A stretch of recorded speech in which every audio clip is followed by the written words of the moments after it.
School തുറക്കുന്ന പശ്ചാത്തലത്തിൽ നാളെ മുതൽ ടിപ്പർ ലോറികൾക്ക് സമയ നിയന്ത്രണം ഏർപ്പെടുത്തി മോട്ടോർ വാഹന വകുപ്പ്. രാവിലെ 8 മുതൽ 10 വരെയും വൈകുന്നേരം 3 മുതൽ 5 വരെയുമാണ് നിയന്ത്രണം. വിവരങ്ങളുമായി വിനേഷ് ആണ് തിരുവനന്തപുരത്ത് നിന്ന് ചേരുന്നത്. Vinesh, good evening again.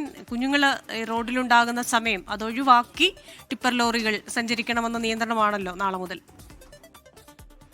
Christina, നാളെ മുതൽ വീണ്ടും നിയന്ത്രണം വരികയാണ്. നിലവിൽ നിയന്ത്രണം ഉള്ളതാണ്. അപ്പൊ അതിൽ ചില മാറ്റങ്ങൾ വരുത്തിയിട്ടുണ്ട്. തിരുവനന്തപുരം ആണെങ്കിൽ 8 മണി മുതൽ 10 മണി വരെയും രാവിലെ, അതിനുശേഷം പിന്നെ ഉച്ചയ്ക്ക് ശേഷം 3 മണി മുതൽ 4:30 വരെയും, അങ്ങനെ ഓരോ ജില്ലകളിൽ.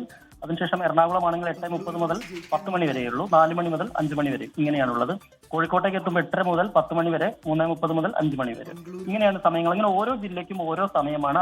അതായത് 8 മണി മുതൽ 10 മണി വരെ തന്നെയാണ് പരമാവധി സമയം കാണിച്ചിട്ടുള്ളത് എല്ലാ സ്ഥലത്തും. 8:30. മറ്റുള്ള സ്ഥലങ്ങളിൽ 3 മണിക്ക് ശേഷമാണ്. 5 മണി വരെയും ചിലയിടങ്ങളിൽ, കണ്ണൂർ പോലുള്ള സ്ഥലങ്ങളിൽ 4 മുതൽ 6 മണി വരെയും ഉണ്ട്. ഈ സമയങ്ങളിലാണ് ഏറ്റവും കൂടുതൽ ടിപ്പർ വാഹനങ്ങൾ പോകുന്നതും അപകടമുണ്ടാകുന്നതും. നിരവധി കുട്ടികൾക്ക് ഇത്തരത്തിൽ അപകടം ഉണ്ടായത് കേരളത്തിൽ നമുക്കറിയാം.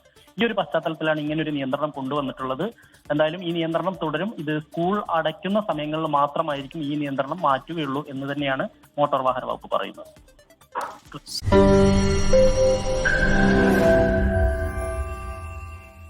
ലോകത്തെവിടെയായാലും ഏത് സമയത്തും 24 വാർത്തകളും ഓഗ്മെന്റഡ് റിയാലിറ്റി പാക്കേജുകളും എക്സ്പ്ലെയിനറുകളും വിശദമായി കാണാൻ ഞങ്ങളുടെ യൂട്യൂബ് ചാനൽ നിങ്ങൾക്ക് സബ്സ്ക്രൈബ് ചെയ്യാം.